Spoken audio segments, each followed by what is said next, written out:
भारत में हर 16 मिनट में एक महिला के साथ रेप यानी बलात्कार होता है और साल 2021 में ऐसे 31,670 मामले रजिस्टर किए गए थे अक्रॉस द कंट्री।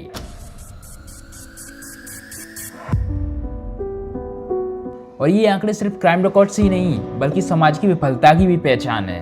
एक ऐसी विफलता जो लाखों महिलाओं के दिल दिमाग में डर बैठाती है, उनकी आवाज को दबा देती है और उनकी आजादी को एक लेवल तक लिमिटेड कर देती है। सिगरेट भी पी रही हैं, शराब भी पी रही हैं, देखो सरेआम पी रही हैं। इनके 5-5, 6-6 फ्रेंड हैं। तो लड़कों का नशा करना गलत नहीं है, लड़कियों का नशा करना गलत है। अब देखिए, लड़का तो जाता है हर जगह, अकेला भी जाता है कहीं कमाने के लिए, मुंबई, कलकत्ता, मद्रास या विदेश। तो लड़कियां भी जा रही हैं आजकल। हैं? तो वही बात हुई, तभी तो ये एक हाथ से ताली नहीं बजती, दोनों बातें जिस बातें से यो से कहना मेरा। जो कुछ होता है लड़कियों की वजह से भी होता है और लड़कों की वजह से भी होता है, दोनों की बराबर गलती होती है। क्या रेप में फांसी दी जाएगी? यही लड़के हैं, गलती हो जाती है। আগেকার দিনে তো ছোট ছোট বাচ্চা ছেলে মেয়েরা একটু প্রেম করলে এত মার খেত বাবা মায়ের, এখন তো সবটাই ওপেন হয়ে গেছে। कहीं पे शक्कर गिरी होगी तो चिमटी अपने आप आएगी, उसको आमंत्रण भेजना नहीं पड़ता। क्या दुनिया के सबसे बड़े लोकतंत्र में महिलाएं रियली में सेफ हैं? आइए जानते हैं इस वीडियो में।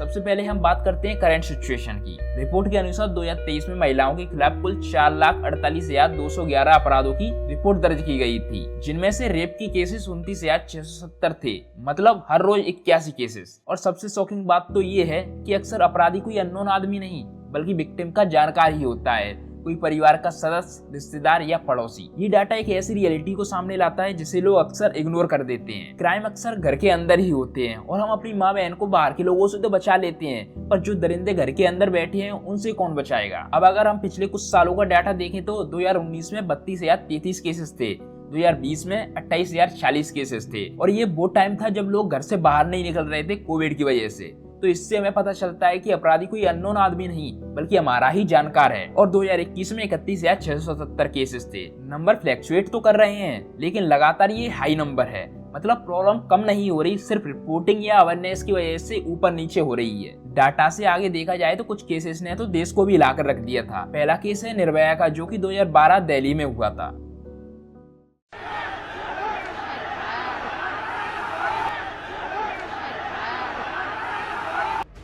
सालों बाद लोग सड़कों पर थे। हाड़ कंपाने वाली ठंड के बावजूद लोग राजपथ पर डटे रहे। पुलिस की लाठियां हो या वाटर कैनन, जनता के गुस्से को कुछ भी कम नहीं कर पा रहा था। लोग सत्ताधारियों से नाराज थे। ये नाराजगी थी दिल्ली में हुई दरिंदगी के खिलाफ। साल 2012 दिसंबर की एक रात चलती बस में निर्भया नाम की एक लड़की के साथ रेप हुआ। ये एक बहुत ही क्रूर केस था जिसने पूरी इंडिया में प्रोटेस्ट शुरू करा दिया था। इसके बाद लॉस बदले, फास्ट ट्रैक कोर्ट्स की बात हुई और सेक्सुअल असल्ट को लेकर सेंसिटिविटी बढ़ी। दूसरा केस है Hyderabad veterinary doctor case 2019। Hyderabad में वेटनरी डॉक्टर के मर्डर केस में एक और खुलासा हुआ है। साजिश के तहत किया गया महिला डॉक्टर का रेप, ये बड़ी जानकारी आ रही है। पहले महिला का स्कूटर पंक्चर किया गया और उसके वापस लौटने के बाद पंचर बनाने का बहाना करके गैंगरेप किया और फिर मर्डर कर दिया गया। यहाँ एक यंग डॉक्टर के साथ गैंग रेप और मर्डर हुआ। पब्लिक आउटरीच इतना बड़ा था कि पुलिस ने तुरंत एक्शन लिया और एनकाउंटर तक हुआ। तीसरा केस हाथरस यूपी में हुआ था 2020 में। इस वक्त की बड़ी खबर आपको बता दें, जो कि हाथरस में हुई हैवानी से जुड़ी हुई है। इस मामले में लड़की की मौत के बाद शव को बीती रात पुलिस दिल्ली से हाथरस लेकर पहुंची, तभी पुलिस वालों का अमानवीय चेहरा सामने आया। घर वालों की बिना सहमति और मौजूदगी के खुद पुलिस वालों ने उस लड़की का अंतिम संस्कार कर दिया। आधी रात को जब पुलिस वाले एम्बुलेंस में शव लेकर हाथरस में पीड़ित के गांव पहुंचे तो लोगों ने जमकर विरोध किया। यहाँ कास्ट और जेंडर दोनों के एंगल सामने आए थे। पुलिस हैंडलिंग से लेकर विक्टिम के परिवार के साथ सिस्टम का बिहेवियर तक सब पर सवाल उठे थे। इन तीनों केसेस ने एक मैसेज दिया, जब तक सिस्टमैटिक चेंज नहीं होगा आउटरीच सिर्फ कुछ दिन तक ही चलेगा। एक और इम्पोर्टेंट एंगल यहाँ पर है अर्बन वर्सेस रूरल को लेकर। सिटीज में रेप केसेस ज्यादा मीडिया अटेंशन पाते हैं और रिपोर्टिंग कंपैरेटिवली हायर होती है। सीसीटीवी और बेटर पुलिस प्रेजेंस की वजह से इन्वेस्टिगेशन भी फास्ट होती है। लेकिन विलेजेस और रूरल एरियाज में सिचुएशन और भी सीरियस है। पहली चीज तो यहाँ पर कम रिपोर्टिंग है, दूसरी चीज कास्ट सिस्टम और पुलिस तक ना पहुँच पाना, ये सब फैक्टर्स मिलकर विक्टिम को चुप करने पर मजबूर करते हैं। इसलिए एक्चुअल रूरल क्राइम रेट शायद ऑफिशियली डाटा से कई गुना ज्यादा हो सकती है। अब उन रीजंस पर बात करते हैं जिनकी वजह से ये प्रॉब्लम इतनी बड़ी हो गई है। इस सब का सबसे बड़ा कारण पैट्रियर्कल माइंडसेट है। हमारे समाज में औरत को बराबरी का इंसान नहीं बल्कि प्रॉपर्टी या फैमिली की इज्जत माना जाता है और यही सोच सेक्सुअल वायलेंस को बढ़ावा देती है। मोस्टली स्कूलों में सेक्स एजुकेशन नहीं है या फिर वो मैथ्स तक ही सीमित है। जैसे रिप्रोडक्शन के नाम पर हमारी एजुकेशन में कंसेंट, हेल्दी रिलेशनशिप्स और सेक्सुअल हेल्थ जैसे सब्जेक्ट्स पर बहुत कम फोकस है। एक स्टडी से पता चला तमिलनाडु के कॉलेज में स्टूडेंट्स में सेक्सुअल नॉलेज को लेकर कई मिथ्स हैं और इन्फॉर्मेशन की कमी है। कई राज्य जैसे गुजरात, महाराष्ट्र एक्सेट्रा ने सेक्स एजुकेशन को बैन किया है या फिर उसे एक लेवल तक लिमिटेड रखा है। जब सही नॉलेज नहीं होती तब लोग पॉर्न या बॉलीवुड से सीखते हैं और प्रॉब्लम ये है कि पॉर्न कंसेंट रिस्पेक्ट को इग्नोर करता है, जबकि मीडिया में आइटम सॉन्ग्स और वुमेन ऑब्जेक्टिफिकेशन नॉर्मल दिखाया जाता है, जिससे यूथ के दिमाग में रियलिटी और फैंटेसी का फर्क मिट जाता है। इंडिया में कई रेप्स ऐसे होते हैं जहाँ पावर इम्बैलेंस होता है, जैसे owner employee, teacher, students, politician and common citizen, जिसके चलते पीड़ित डर दबाव में आकर बोल ही नहीं पाते और आरोपी छूट जाते हैं। इसका नशा भी एक बड़ा फैक्टर है। स्टडीज दिखाती हैं कई वायलेंट क्राइम्स अक्सर अल्कोहल या ड्रग के असर में होती है, कंट्रोल खोने के बाद। और सबसे बड़ी चीज है पुलिस एम्पैथी, स्लो इन्वेस्टिगेशन और करप्शन केसेस को वीक बना देती हैं। कई बार एफआईआर तक दर्ज नहीं होती या फिर एविडेंस ही प्रॉपर्ली कलेक्ट नहीं किया जाता। जैसे कि कई राज्यों में महिलाओं के खिलाफ अपराधों की कन्विक्शन रेट बहुत कम है। उदाहरण के लिए उड़ीसा में महिलाओं के खिलाफ क्राइम्स की पेंडिंग मामलों की दर 98.6% है और कन्विक्शन रेट 8.3% थी। अब बात करते हैं इंडिया में रेप्स के खिलाफ लॉस तो बने हुए हैं, फिर भी ये केसेस इतने क्यों बढ़ते जा रहे हैं। सबसे पहले कानून देखते हैं। पहला कानून है आईपीसी सेक्शन 376, ये रेप्स के लिए मेन सेक्शन है। दूसरा पोस्को एक्ट 2012, ये लॉ बच्चों की सेफ्टी के लिए बनाया गया था। तीसरा 2013 क्रिमिनल लॉ अमेंडमेंट, जो निर्भया केस के बाद लाया गया था, जिसमें स्ट्रिक्ट पनिशमेंट और फास्ट ट्रैक कोर्ट्स का सिस्टम ऐड हुआ। लेकिन प्रॉब्लम स्टार्ट होती है इम्प्लीमेंटेशन से। कोर्ट केसेस ईयर तक चलते हैं, 5 साल, 10 साल, कभी कभी 15 साल तक। फॉरेंसिक रिपोर्ट लेट आती हैं और बैकलॉग बहुत ज्यादा है और इसे कहते हैं justice delayed is justice denied. दूसरा मेजर इशू है गवाह को धमकाना और दुश्मनी हो जाना। पारिवारिक दबाव, धमकी या आउट ऑफ कोर्ट स्टेटमेंट्स की वजह से विटनेस अपनी कोर्ट में टेस्टिमनी चेंज कर देते हैं। इससे प्रोसिक्यूशन वीक पड़ जाता है और आरोपी को फायदा मिलता है। रिसर्च और स्टेट रिपोर्ट्स भी दिखाती हैं कि गवाह हॉस्टिलिटी कन्विक्शन रेट पर सीधा इम्पैक्ट डालता है। तीसरा लूप होल है अदालत के बाहर समझौते।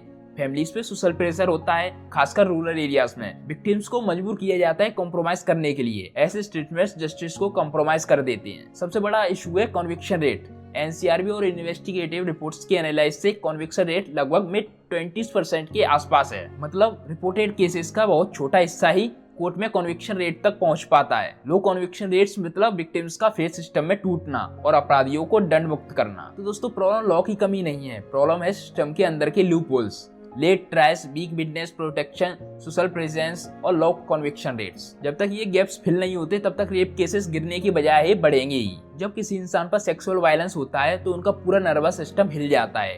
ट्रॉमा उनकी मेमोरी, स्लीप और सोचने की कैपेसिटी को तोड़ देता है। पीटीएसडी यानी पोस्ट ट्रॉमेटिक स्ट्रेस डिसऑर्डर तो कॉमन है। सर्वाइवर्स को बार बार फ्लैशबैक आते हैं, बुरे सपने होते हैं और छोटी सी आवाज भी उन्हें डरा देती है। डिप्रेशन और एंजाइटी तो उनकी जिंदगी का हिस्सा बन जाती है और कई सर्वाइवर्स तो सुसाइडल थॉट्स भी फील करते हैं। 2012 निर्भया केस के बाद उस सर्वाइवर की मां ने खुद कहा था कि वो 13 दिन तक हॉस्पिटल में अपना दर्द सह रही थी और उसके चेहरे पर सिर्फ एक ही सवाल था कि मेरे साथ ऐसा क्यों। पर ट्रॉमा सिर्फ अटैक का नहीं होता, ट्रॉमा सोसाइटी की रिएक्शन से और भी गहरा हो जाता है। जब सर्वाइवर रिपोर्ट करने जाती हैं तो सबसे पहला सवाल होता है कि क्या पहना था, रात को क्यों निकली थी। ये विक्टिम ब्लेमिंग साइकोलॉजिकल वेपन बन जाता है जो उन्हें और ज्यादा गिल्ट और सेम फील कराता है। रिजल्ट क्या निकलता है कि केसेस रिपोर्ट नहीं होते। 2019 हैदराबाद बेड रेप केसेस में सोशल मीडिया पर लोगों ने सर्वाइवर्स के कपड़ों, टाइमिंग और प्रोफेशन तक पर सवाल उठाए। सर्वाइवर्स के लिए ये डबल पनिशमेंट जैसा होता है, पहले अटैक और फिर ब्लेम। भारत के गांव हो या शहर, एक चीज कॉमन है, सम्मान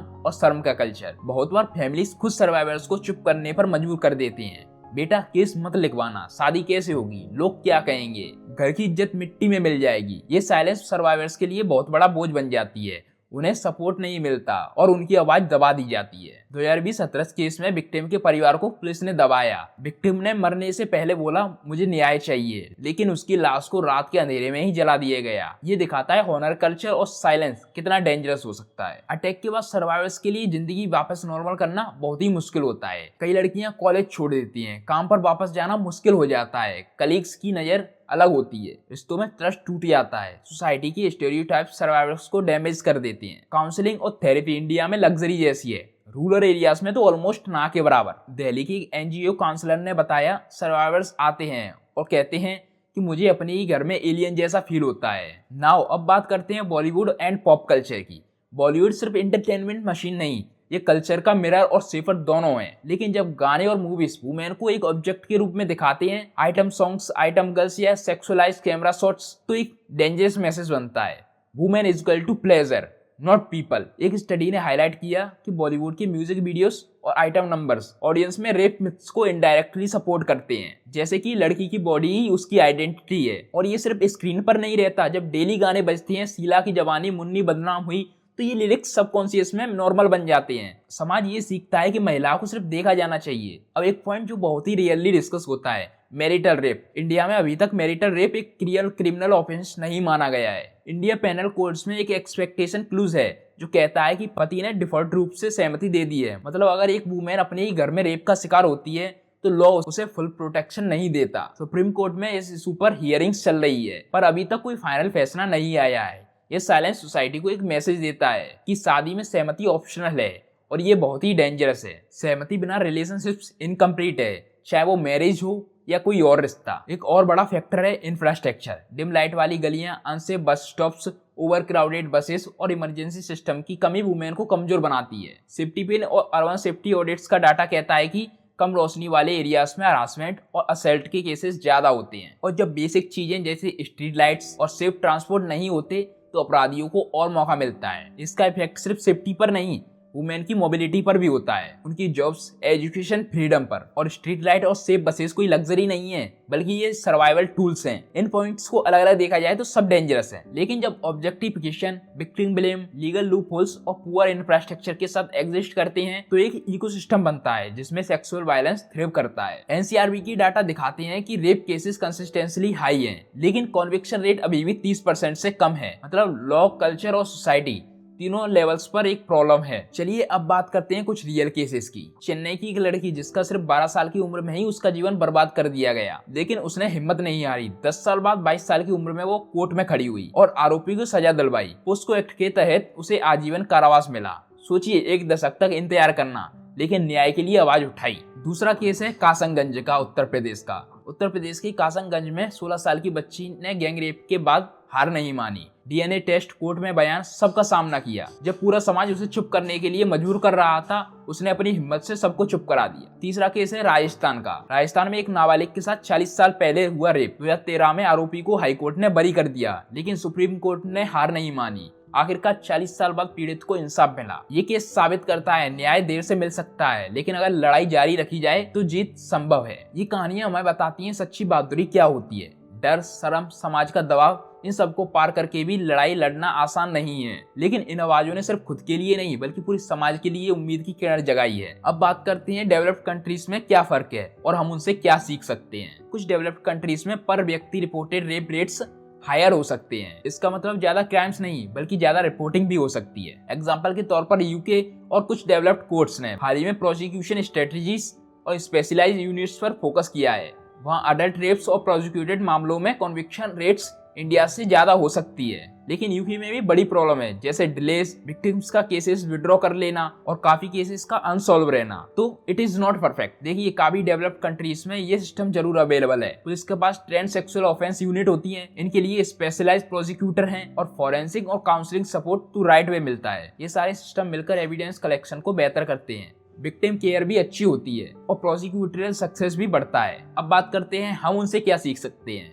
पहली चीज, डेडिकेटेड सेक्सुअल ऑफेंस यूनिट्स, यानी कि ट्रेंड इन्वेस्टिगेटर जो सर्वाइवर्स को रिस्पेक्टिवली ट्रीट करते हैं और एविडेंस को जल्दी प्रिजर्व करते हैं। हमें चाहिए क्विक मेडिकल फॉरेंसिक एग्जाम्स और ऐसे फॉरेंसिक लैब्स जिनकी कैपेसिटी हो एविडेंस के लॉस को कम करने के लिए। विक्टिम विड्रॉ ना करें, इसके लिए हम काउंसलिंग, लीगल एड और विटनेस प्रोटेक्शन दें। चौथी चीज, ट्रायल्स को प्रायोरिटाइज करने से और स्पेशल प्रोसिक्यूटर से देर तो कम होती है, लेकिन हमें ये ध्यान रखना होगा कि रफ्तार की वजह से न्याय या बचे लोगों की सुरक्षा कभी कम ना हो। अगली चीज, स्कूल में कंसेंट की एजुकेशन और मीडिया के जरिए ऐसे कैंपेन चलाएं जिससे पेटेंशियल नॉर्म्स को बदला जा सके। Next, better public data set और स्टेट वाइज मॉनिटरिंग होनी चाहिए ताकि हम वीक स्पोर्ट्स को ढूंढ सकें और सुधार प्रभाव को ठीक से मेजर कर सकें। कॉन्ट्रास्ट की बात करें तो इंडिया में सामाजिक कलंक बहुत ज्यादा है, अपराधी पीड़ित के क्लोज होते हैं और पुलिस कैपेसिटी गैप्स हैं। यूके और डेवलप्ड नेशंस के पास बेटर स्पेशलाइज्ड सर्विसेज हैं, लेकिन बकाया और पीड़ितों का केस से विड्रॉ करना एक प्रॉब्लम है। कंक्लूजन सिंपल है, दुनिया में किसी के पास परफेक्ट सॉल्यूशन नहीं है।